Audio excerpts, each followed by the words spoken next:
창세기 39장 1절에서 10절까지 말씀.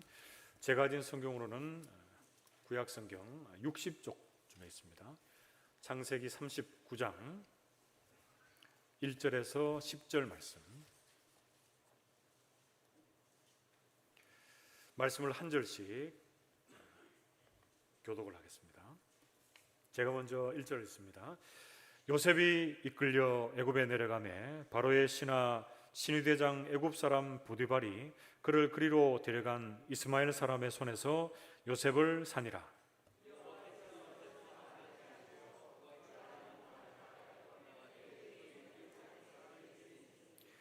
그의 주인이 여호와께서 그와 함께 하심을 보며 또 여호와께서 그의 범사에 형통하게 하심을 보았더라.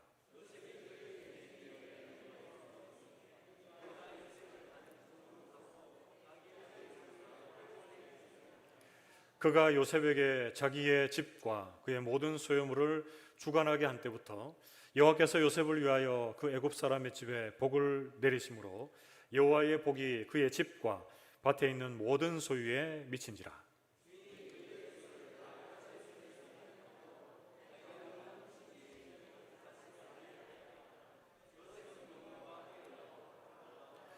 그 후에 그의 주인의 아내가 요셉에게 눈짓하다가 동침하기를 청하니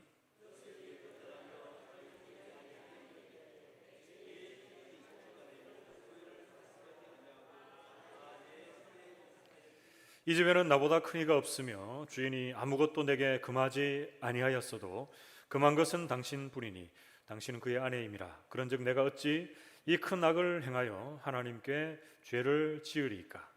여인이 날마다 요셉에게 청하였으나 요셉이 듣지 아니하여 동침하지 아니할 뿐더러 함께 있지도 아니하니라.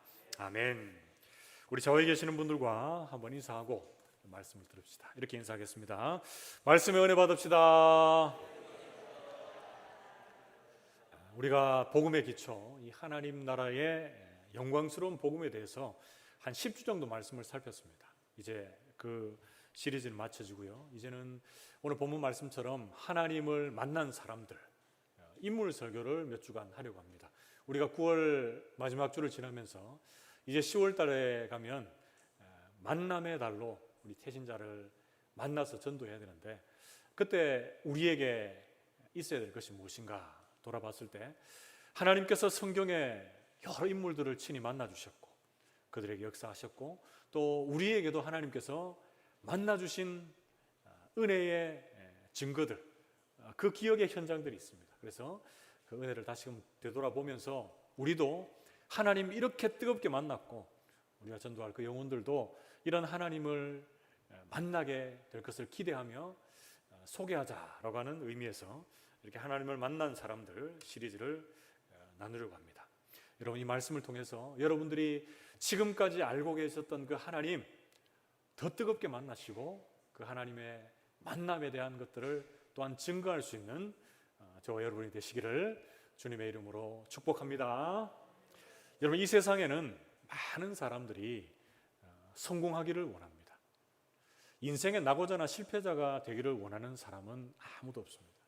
그런데 중요한 것은 어떤 사람을 우리가 성공한 사람이다 이렇게 말하는가 돌아봤을 때 그 사람이 물질을 많이 가지고 그가 종사하고 있는 분야에서 큰 업적을 가진 사람들을 우리는 성공한 사람이다, 자수성가한 사람이다 이렇게 말을 합니다.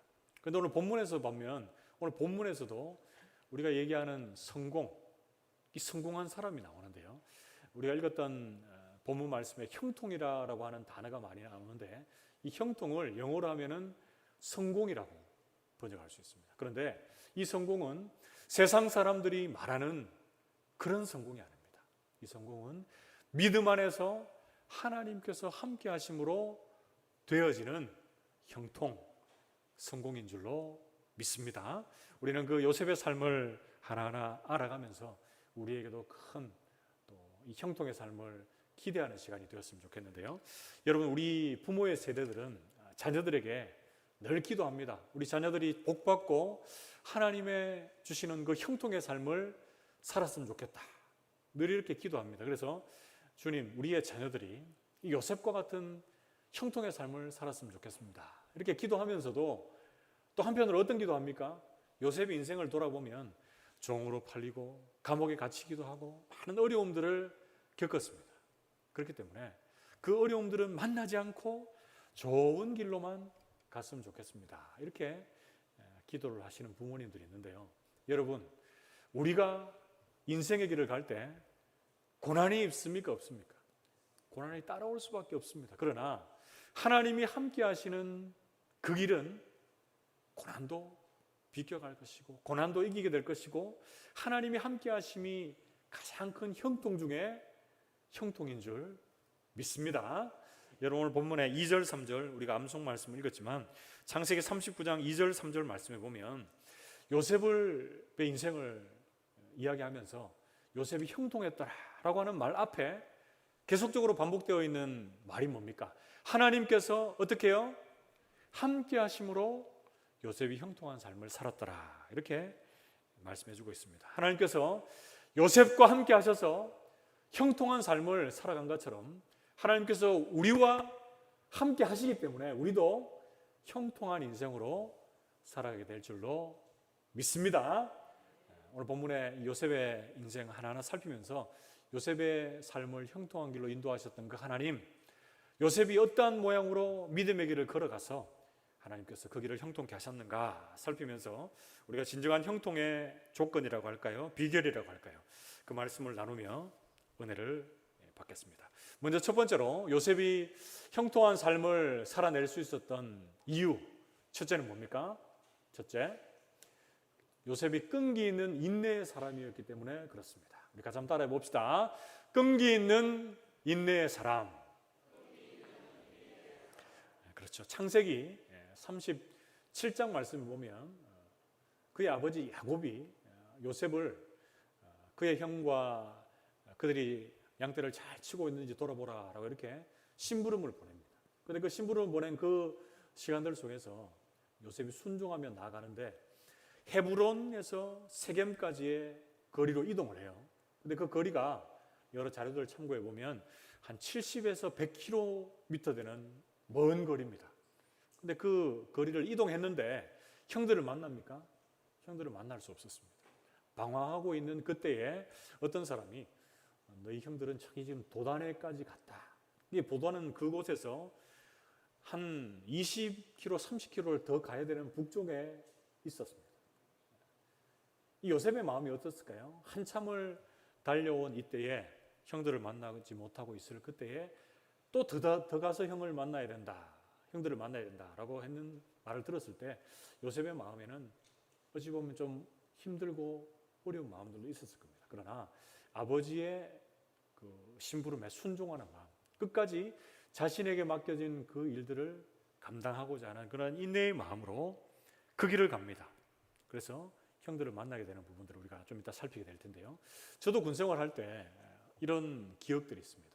여러분, 군대 이제 용진영대도 군대 가게 되면은 그런 행군을 많이 하게 되는 부대는 아닌 것 같은데, 저는 강원도에서 일명 여러분 산악특공대를 나왔습니다. 제가 보기에는 좀 비리비리하게 그런 데 나왔을 거라고 생각하시는 분이 있을지 모르겠는데, 산악 중에도 최고 높은 산만 타는 그런 산악특공대를 제가 나왔습니다. 확인할 길은 없죠.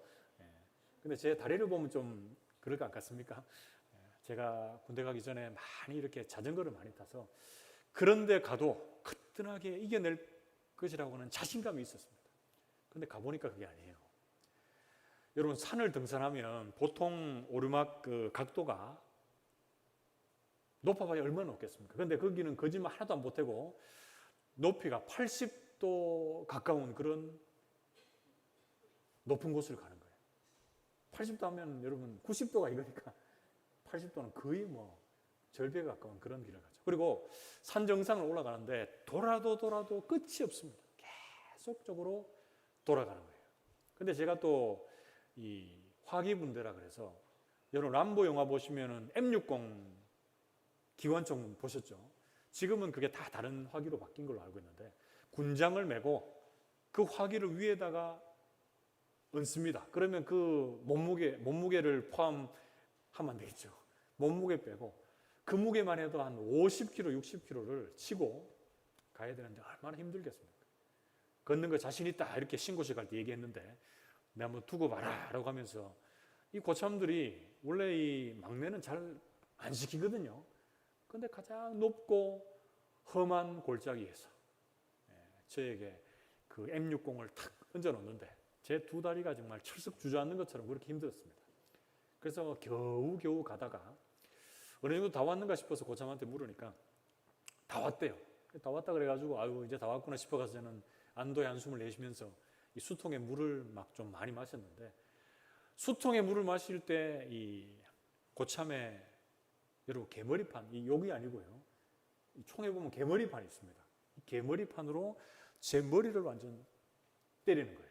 이 하이바라고 하는데 거기에 막 이 한 대 맞으니까 정신이 바짝 들더라고요. 그러면서 하는 말이 지금 반도 안 왔는데 지금 물을 그렇게 많이 마시면 어떡하냐고. 너 그러다가 탈수 증상이 와서 낙오한다 이렇게 말하는 거예요. 그 얘기를 들으니까 제가 낙오하는 건 둘째 치고 반밖에 안 왔다는 얘기를 들으니까 억장이 무너지는 거예요. 요셉의 심정이 이런 게 아니었을까. 뭐 적절하게 비유할 수는 없지만 그런 것 같아요. 그런데 요셉은 그 지경들 속에서도 끝까지 가서 형들을 만납니다. 여러분 창세기 37장 17절 말씀. 아까 자막이 좀 일찍 나왔는데요. 우리 같이 한번 읽어봅시다. 창세기 37장 17절 말씀. 같이 읽습니다. 시작. 그 사람이 이르되 그들이 여기서 떠났느니라. 내가 그들의 말을 들으니 도단으로 가자 하더라 하니라. 요셉이 그의 형들의 뒤를 따라가서 도단에서 그를 만나니라. 아멘. 끝까지 가서 만나는 거예요. 그런데 그 형들은 요셉이 오는 모습을 보면서 꿈꾸는 자가 오는도다 라고 하면서 시기해서 구덩이에 빠뜨리고 종으로 파는 그런 일들이 나타납니다. 아무튼 요셉은 자신이 맡겨진 그 일들을 끝까지 인내하며 감당하며 나아갔습니다. 여러분 이 말씀을 보면 무엇이 그대로 연상되어서 생각이 납니까? 우리 하나님, 우리 주님께서 십자가의 그 사역들을 끝까지 묵묵히 감당하심으로 우리를 구원하신 그 사역들이 그대로 기억이 납니다. 로마서 3장 25절 말씀. 이 예수를 하나님이 그의 피로써 믿음으로 말미암는 화목제물로 세우셨으니 이는 하나님께서 길이 참으시는 중에 전에 지은 죄를 간구하심으로 자기의 의로우심을 나타내려 하심이니. 아멘. 여러분 여기 보시면 길이 참으심으로, 길이 참으시는 중에 이 말씀이 있죠. 저는 이 말씀을 볼 때마다 너무 은혜가 많이 됩니다. 하나님께서 나를 이렇게 오래 참으셨고 또 여러분들을 오래 참으셨고 여러분들이 지금 작정하고 있는 불신의 많은 영혼들을 지금도 오래 참으시면서 기다리고 계시는 거예요.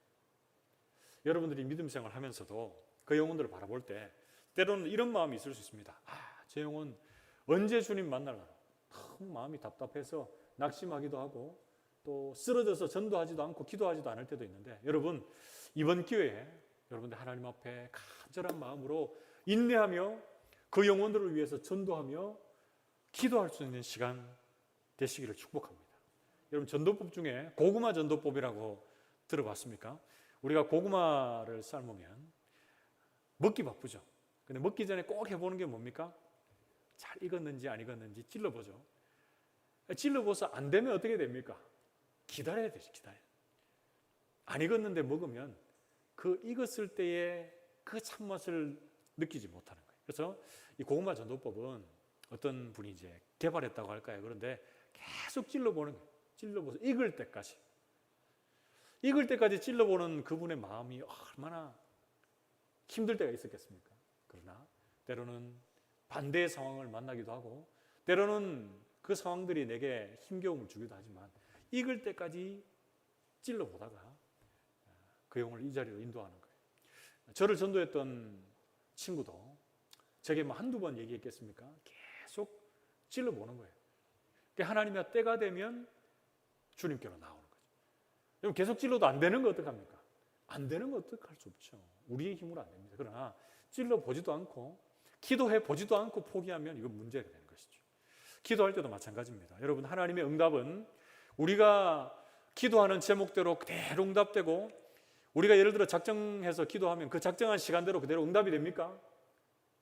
우리의 때와 하나님의 때는 다르고 우리가 원하는 것과 하나님께서 우리에게 주시는 것과는 다를 수가 있습니다. 그렇다면 우리가 인내함으로 하나님께 기도해야 되는 것은 마땅하다라는 것이죠. 말씀을 읽을 때도 마찬가지입니다. 여러분 말씀 읽으면 여러분 신구약 66권의 모든 성경이 여러분들에게 큰 은혜로 다가옵니까? 아니죠. 어떤 말씀 읽으면 잘 모르겠어요. 이해도 안 되고 집중도 안 되고 그래서 덮고 싶을 때가 많습니다. 그러나 여러분 기도하시면서 그 말씀을 시작했다면 끝까지 끈기 있게 인내함을 가지고 읽을 수 있는 저와 여러분 되시기를 바랍니다. 우리가 성경 천독대행진 계속 진행하고 있는데 제가 천독대행진이 주보에 없는 거는 몇 번 없었던 것 같아요. 그런데 이번 주에는 없습니다. 여러분 내가 이렇게 끊어지지 않고 계속적으로 말씀을 읽을 수 있도록 내가 그 주인공이 되어야 되겠다 이런 마음을 가지시고 이런 말씀 읽는데도 끈기, 인내를 가질 수 있기를 바랍니다. 그리고 하나님 앞에 예배하면서 찬양하는 것도 마찬가지예요. 어떤 분들은 예를 들어서 좀 신세대 찬양이 나오면 아유 나 그거 잘 모르는데 찬송가만 좀 했으면 좋겠다 이런 분들이 있습니다. 그러나 찬양대 단원들을 숨기시는 분들은 지금 이 자리에도 있지만 여러분 이 기호를 착 맞추기가 어렵습니다. 그래서 제일 좋은 방법이 뭡니까? 찬송가 반, CCM 반 이렇게 많이 하는 거죠. 근데 새로운 찬양을 하면 여러분들이 입이 닥쳐버리면 예배 은혜가 안 돼요. 잘 모르더라도 입술을 벌려서 따라하고 또 배워가다 보면 그것이 더 큰 은혜로 여러분들에게 작용하게 될 줄로 믿습니다. 그래서 여러분 우리 모두에게 믿음의 길을 갈 때에 끈기 있게 인내함으로 믿음의 길을 잘 달려갈 수 있기를 바라요. 이 끈기와 인내의 중심에는 하나님이 예수 그리스도가 우리를 사랑하신 십자가의 사랑이 있다라는 것 기억하시고 여러분 믿음의 길을 인내함으로 잘 경주할 수 있어서 하나님이 주시는 형통의 복을 충만히 누릴 수 있기를 주님의 이름으로 축복합니다. 그게 둘째로 요셉이 형통한 삶을 살아낼 수 있었던 이유는 뭡니까? 두 번째, 하나님 앞에서 정결한 사람이었기 때문에 그렇습니다. 우리 같이 한번 따라해 봅시다. 하나님 앞에서 정결한 사람. 그렇죠. 여기서 근데 중요한 것은 정결한 사람이다라는 것보다 하나님 앞에서 살았다는 게 중요해요. 여러분 주변의 사람들 한번 돌아보십시오. 얼마나 우리가 더 정결하고 추하고 얼마나 더 거룩하고 또 거룩하지 못하고 그렇겠습니까? 별 차이가 없을 것 같아요. 그런데 중요한 것은 우리가 하나님 앞에서 사느냐 사람 앞에서 사느냐 이게 우리의 삶을 결정지우는 것이죠. 오늘 본문에서 요셉을 산 보디발이 그의 모든 소유를 요셉에게 맡겼다라고 하면서 이 요셉의 이 외모에 대한 부분들을 묘사하는 부분들이 나오는데요. 39장 6절 하반절 말씀 보시면 요셉이 어떻게 했다고 합니까? 용모가 빼어나고 아름다웠더라 이렇게 말하고 있어요.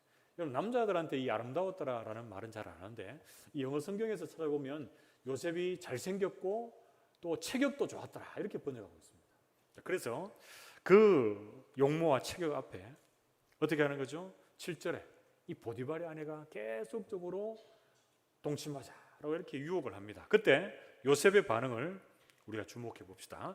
9절에서 10절 말씀, 창세기 39장 9절에서 10절 같이 한 목소리로 읽어보겠습니다. 시작. 이 집에는 나보다 큰 이가 없으며 주인이 아무것도 내게 금하지 아니하였어도 금한 것은 당신뿐이니 당신은 그의 아내임이라. 그런즉 내가 어찌 이 큰 악을 행하여 하나님께 죄를 지으리까. 여인이 날마다 요셉에게 청하였으나 요셉이 듣지 아니하여 동침하지 아니할 뿐더러 함께 있지도 아니하니라. 아멘. 여러분 요셉의 모습을 보면 여러 사람들과는 좀 다른 것 같아요. 종으로 팔려서 어떻게 보면 타국 땅에 홀로 있는 그때 뭐 우리라고 한다면 하면 웃기지만 보통의 사람이라고 한다면 이렇게 유혹했을 때 그냥 넘어갔을 수도 있는 그런 상황인데 요셉은 자신이 하나님 앞에 있다는 것을 기억했습니다.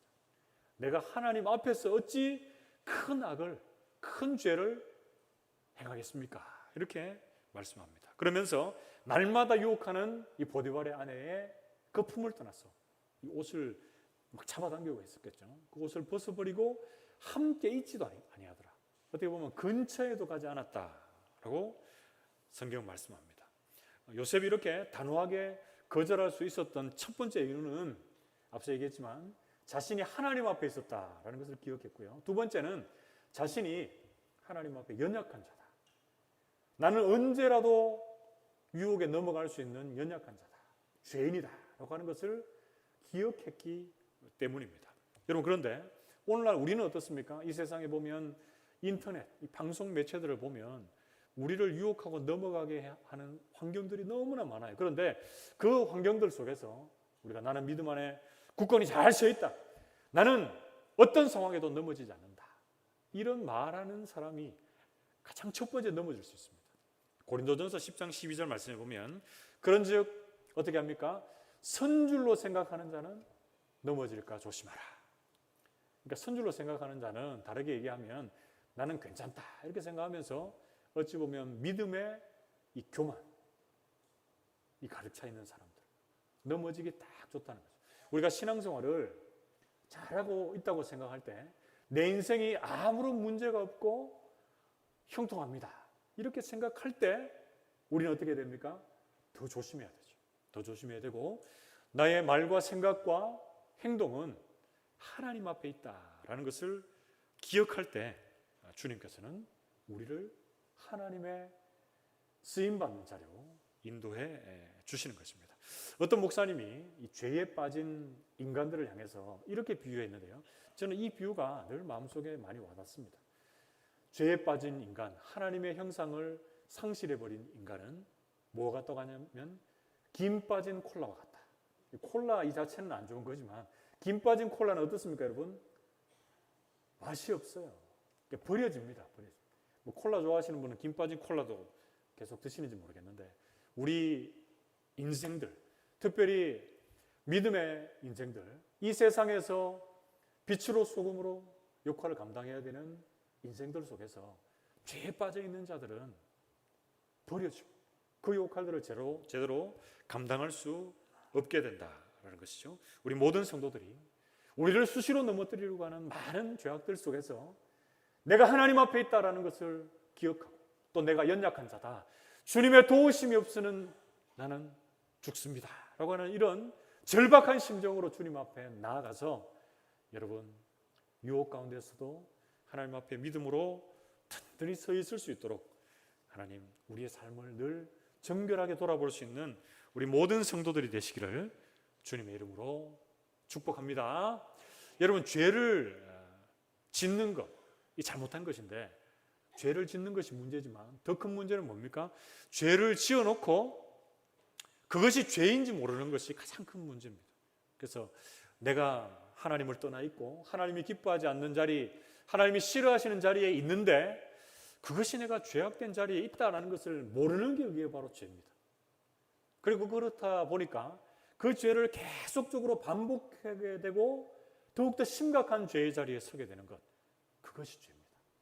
근데 여러분 지금 혹시 우리 성도님들 중에 내가 죄악 가운데 있다라고 생각하시는 분이 있다면, 아니 죄가 죄인지 모르고 그 자리에 있는 분이 계시다면 하나님 앞에 도우심을 구하고 온전히 돌이킬 수 있는 은혜가 있기를 주님의 이름으로 축복합니다. 여러분 다윗을 하나님의 마음에 합한 사람이다 라고 말하는 이유가 어디 있을까요? 죄 가운데 거했을 그때라도 그곳에 오래 머물지 않고 어떻게 했습니까?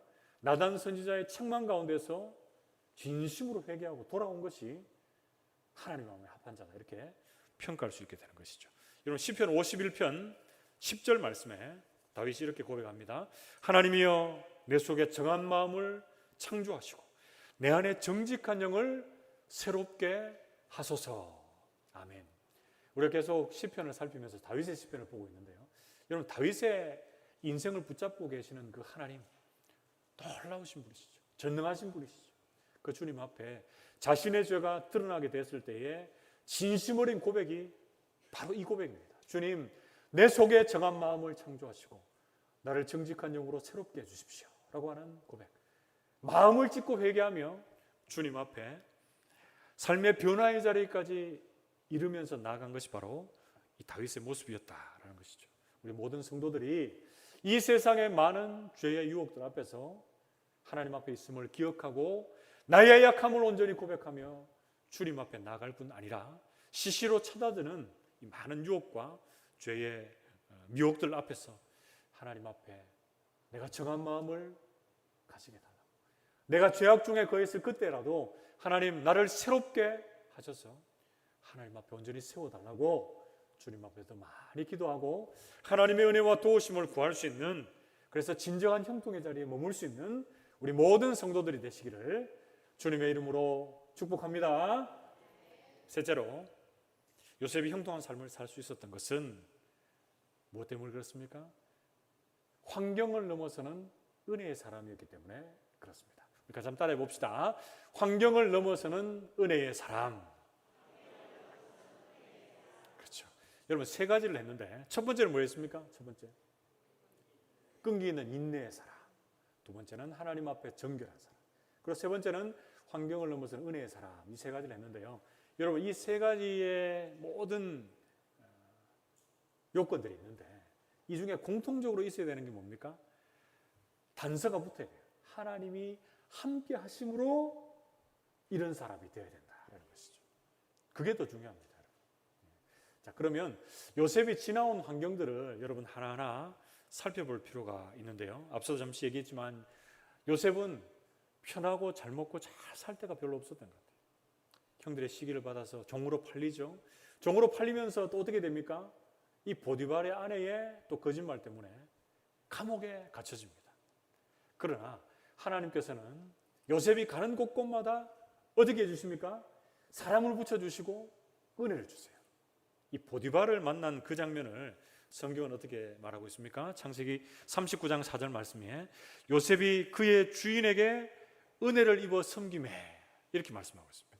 그리고 감옥에 들어갔을 때 간수장을 만나서 이 감옥의 모든 일들을 맡기는데 그곳에서도 하나님께서 간수장을 통해서 어떻게 역사하셨는지 간수장에게 은혜를 입게 하셨다, 이런 말씀을 하면서 창세기 39장 23절 말씀 같이 한번 읽어봅시다. 창세기 39장 23절 같이 읽습니다. 시작. 간수장은 그의 손에 맡긴 것을 무엇이든지 살펴보지 아니하였으니 이는 여호와께서 요셉과 함께 하심이라. 여호와께서 그를 범사에 형통하게 하셨더라. 아멘. 여러분, 이런 생각할 수 있습니다. 지금 감옥에 있는데 형통하다라고 하는 것이 말이 되는가?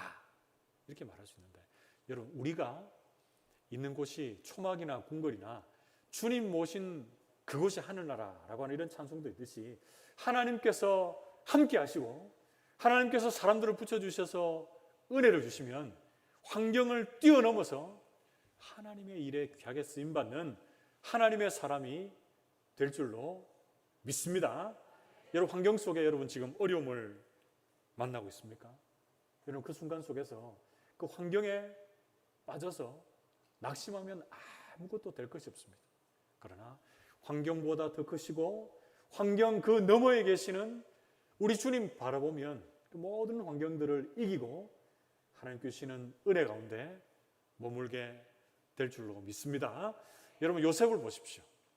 떡 맡은 관원장, 술 맡은 관원장을 감옥에서 만납니다. 그리고 그들의 꿈을 해석해서 떡 맡은 관원장은 지위가 박탈당해서 죽게 되지만 술 맡은 관원장의 지위가 회복됩니다. 그런데 그것으로 또 이 애굽왕 바로에게 가서 요셉의 지위가 회복되느냐? 그게 아닙니다. 2년 동안 이 술 맡은 관원장이 요셉을 어떻게 했다고 합니까? 잊었다고 말합니다. 잊었다. 그런데 이 2년의 또 시간이 하나님께서 기가 막히게 역사하시는 그 시간이 되는 거예요. 여러분, 요셉이 애굽의 총리가 되었을 때의 나이를 몇 살이라고 얘기합니까? 창세기 41장 46절에 보면 요셉의 나이 30세였다 이렇게 말하고 있습니다. 그런데 애굽의 이 총리가 될 나이를 여러분 문헌들을 참고하면 30세부터 얘기하고 있거든요.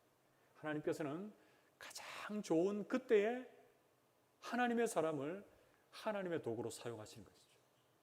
바로왕의 꿈을 해석할 때도 내가 지혜로워서 이것을 해석합니다 이렇게 말하는 것이 아니라 창세기 41장 37절에서 39절 말씀을 보면 하나님께서 요셉에게 지혜를 주셔서 그 꿈을 해석하고 그 모든 것들을 통해서 사람들은 하나님의 영에 감동된 사람이다, 요셉을 좋게 여겼다 이렇게 말씀하고 있습니다. 요셉 또한 그 모든 꿈을 해석하면서 내가 이 꿈을 해석합니다 이렇게 말합니까? 그게 아니죠. 하나님이 이 꿈을 해석하게 하셨다 이렇게 고백을 하게 되는 것이죠. 여러분, 바벨론 포로기로 한번 가봅시다. 마찬가지로 포로로 끌려가서 그 시대의 사람들, 특별히 다니엘과 세 친구의 인생들을 한번 봅시다.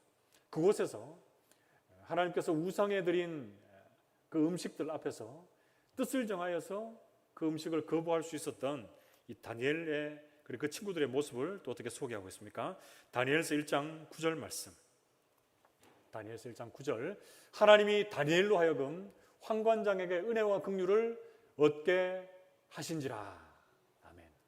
하나님께서 다니엘에게 뜻을 정하여서 그 우상에 맞춰진 음식들을 거부하게 하신 거예요.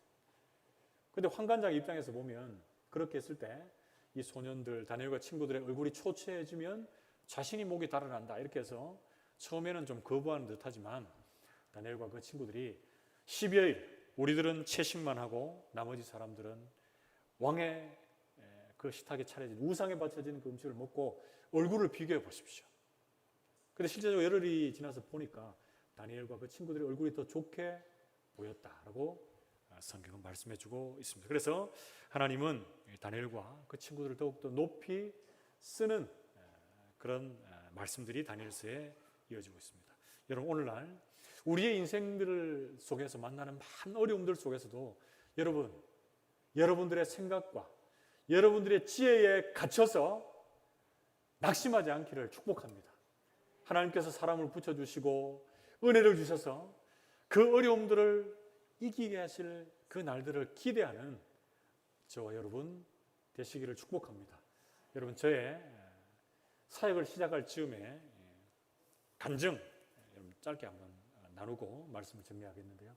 여러분, 제가 신학교 가게 된 것 하나님의 은혜입니다. 그런데 저는 신학교 떨어졌으면 이 자리에 없겠죠. 저희 어머니가 이 신학교 떨어지면 공무원 시험 준비해라 이렇게 말씀하셨거든요. 그래서 하나님 앞에 제가 기도하면서 시험을 쳤었는데 하나님이 은혜로 붙여주셨습니다. 그래서 제가 이 경제적인 부분들은 지인들을 통해서 잘 해결된 걸 말씀드렸는데 저의 첫 사역지에 대한 것도 여러분들에게 이제 간증이 될 수 있어서 같이 나누겠는데 교회 사역을 처음 하게 됐죠.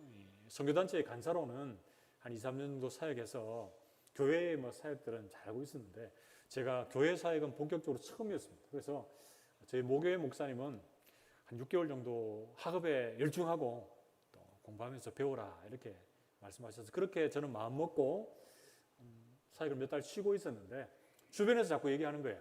잘 못할지라도 처음일지라도 하면서 배우는 거다 이런 얘기를 자꾸 하시는 거예요. 그래서 제가 사역을 한번 시작해 봐야 되겠다라고 생각하고 그 당시에는 이렇게 사역자를 구하는 광고를 내는 루트들도 많이 없었습니다. 그래서 어떤 루트를 통해서 한 교회가 이제 전도사님을 구한다는 내용을 듣고 전화했습니다. 전화해서 거기 혹시 전도사님 구합니까? 이렇게 얘기하니까 이게 교회 아닌데요 하고 이렇게 어떤 분이 전화를 끊어버리시더라고요.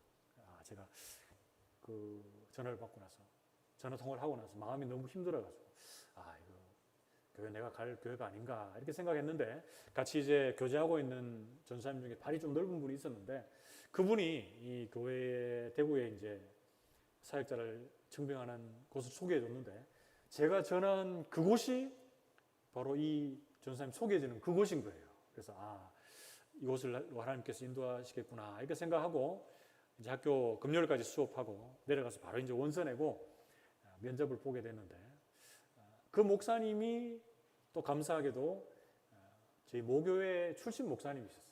그래서 근데 우리 모교회 출신이니까 우리 교회 와서 사회해라 이렇게 하시면 좋겠는데 한 1시간 이상 면접을 보는 거예요. 그러면서 계속 하는 말이 교회 사역이 처음인데 잘할 수 있겠냐 그 얘기를 계속 하는 거예요. 저는 뭐 열심히 하겠다고 얘기했죠. 그런데 시간이 한 2주 정도 지나도 연락이 없는 거예요. 근데 제가 이제 작은 할아버지가 돌아가셔가지고 장례식장에 가 있는 그때 그 교회의 부목사님이 전화가 와서 전사님 이제 사역하게 됐으니까 곧 출근하시라고 이렇게 전화가 온 거예요. 제가 장례식장에서 어떻게 보면 이 유족들이 슬퍼하는데 제가 좀 그 전화를 받으니까 기쁨이 있더라고요. 그러면서 이 슬픔 중에 또 그 기쁨을 감추려고 막 이렇게 노력을 했습니다. 여러분, 제가 거기 가게 된 이유가 뒤에 들어보니까 뭐냐면 경험이 없으니까 열심히 충성스럽게 일할 수 있을 것 같다. 이런 마음에 이제 저를 함께 동역하게 됐다. 이런 말을 들었는데요. 그런 것 같아요. 여러분, 우리의 외적인 환경이나 우리가 주님 앞에 내세울 것이 아무것도 없지만 하나님은 그때그때마다 하나님의 사람을 붙여주시고 또 하나님의 일을 이루어 가셔서 우리의 그 고비고비들을 넘어가게 하신다라는 것을 저는 첫 사역지를 통해서 경험하게 되었습니다. 여러분, 빌립보서 4장 13절 말씀에 이렇게 말씀합니다. 내게 능력 주시는 자 안에서 내가 모든 것을 할 수 있느니라. 내가 비천에 처할 수도 있고 풍부에 처할 수도 있고 내가 어떤 환경에 처할 그때라도 하나님께서는 환경을 극복할 수 있는, 환경을 이길 수 있는 능력을 주셔서 모든 상황들을 이기게 하신다라고 성경은 말씀해 주고 있습니다. 여러분, 혹시 지금 환경의 어려움들을 만난 분들이 있습니까? 그렇다면 하나님 앞에 기도하십시오. 그 환경을 넘어서서 하나님의 은혜를 구하십시오. 하나님께서 그 모든 상황들을 넘어가게 하시고 여러분들을 하나님께서 형통케 하시는 하나님의 사람들로 든든하게 세워주실 줄로 믿습니다. 여러분, 진정한 형통한 삶의 결과를 창세기 39장 5절은 이렇게 말씀합니다.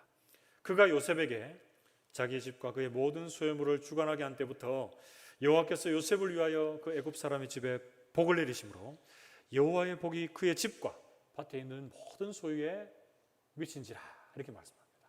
한 사람을 통해서 그 복이 주변으로 유통되고 있습니다. 더 나아가서는 하나님께서 요셉을 종으로 팔리게 할 그때는 왜 요셉에게 이런 어려움이 생깁니까? 이렇게 말할 수 있지만 그 이후에 창세기 시간들을 다 읽어보면 어떻습니까? 하나님께서 요셉을 먼저 애굽에 보내시고 그 저녁에 기근이 나타난 그 시대 속에서 야곱과 70여 명의 가족들을 또한 애굽으로 이주하게 하시고 그곳에서 많은 민족으로 번성케 하시는 것이죠. 그래서 요셉을 먼저 보내신 것은 하나님께서 이스라엘 민족을 번성케 하시고 살게 하시려는 하나님의 그 구속의 계획이 그곳에 포함되어 있다라는 것이죠. 동일하게 하나님께서 우리 한 사람 한 사람을 사용하십니다. 사용하시되 때로는 아무도 믿지 않는 가족의 우리를 홀로 두실 때도 있고 우리가 처해 있는 직장이나 사회의 현장 속에서 믿지 않는 사람 하나 없는 그런 어려움의 시간들 속에서 있어서 내가 좀 믿는 사람과 교제했으면 좋겠다 이런 여러분 안타까운 기도가 나올 때도 있겠지만 여러분 그것이 여러분 화가 아니라 복이 되고 영광이 되는 하나님의 은혜의 계획일 수 있다라는 것 여러분 기억할 수 있기를 축복합니다. 그래서 여러분 한 사람 한 사람을 통해서 믿지 않는 사람들을 주님께로 인도하고 여러분 한 사람 한 사람을 통해서 하나님의 복이 주변으로 온전히 유통되고 또한 확산될 수 있다라는 믿음이 여러분들이 있기를 바라고 여러분들이 그 모든 축복의 유통자들 다 될 수 있기를 주님의 이름으로 축복합니다. 말씀을 맺으러 갑니다. 여러분 요셉의 삶을 통해서 하나님께서 진정 형통한 사람 어떤 사람이라고 말하고 있습니까? 하나님이 함께 하심으로 첫 번째 끈기는 인내의 사람. 주님이 우리를 사랑하시고 우리를 주님께로 인도하기 위해서 끝까지 참으셨듯이 우리에게도 이런 인내가 있기를 바랍니다. 두 번째 하나님이 함께 하심으로 형통한 사람은 하나님 앞에서 정결한 사람입니다. 내가 어디에서 무엇을 하든지 간에 나의 말과 생각과 행동이 하나님 앞에 있다라는 것 기억하시고 여러분 깨끗한 그릇으로 준비되어서 하나님 앞에 쓰임받는 하나님의 사람들 다 되시기를 바랍니다. 마지막 세 번째로 요셉이 형통한 삶을 살 수 있었던 것은 환경을 넘어서는 은혜의 사람이었기 때문에 그렇습니다. 여러분, 어려운 순간들, 혹독한 시련의 시간들이 여러분 가운데 있습니까? 그럼 그 안에 빠져있지 마시고 그 환경을 넘어서서 은혜 주실 그 하나님 온전히 기대함으로 진정한 형통한 사람, 복의 사람으로 설 수 있는 우리 모든 성도들이 되시기를 주님의 이름으로 축복합니다. 기도하겠습니다.